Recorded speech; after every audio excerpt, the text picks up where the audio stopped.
கன்னியாகுமரியிலேருந்து வரேன். நான் பைபாஸில் போகும்போது செடியெல்லாம் நல்லா இருந்தது. என்னதுன்னு பார்க்குறேன். இது என்ன செடிங்க? தக்காளி செடி. அப்படி எங்க பக்கத்தில் காட்டுங்க. அப்படியா? என்ன பேரு? லட்சுமி. லட்சுமி நீங்க வைக்கிறதா? அப்படியா?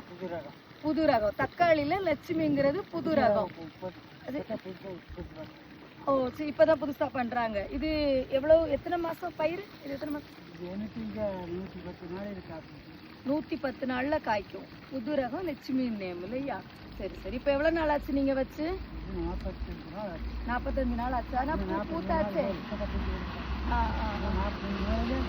காயாயிரம். ஓ சரி சரி சரி சரி. உங்களுக்கு பக்கம் தானுங்களா? பக்கம் தானா வீடு? ஓ சரி சரி. என்ன ஊர் பேரு? மைவாடி. கன்னியாகுமரி டிஸ்ட்ரிக்ட்ல எங்க ஊரு மயிலாடி. மைவாடி. மைவாடி. எங்களுது மயிலாடி. அதான் பார்த்தேயா, அந்த ஆட்சியும் பார்த்தேன். நான் நல்ல தோட்டமா இருக்கு. என்ன செடி என்னன்னு தெரியல. சரி பார்த்துடலாம். நன்றி ஐயா, நன்றி.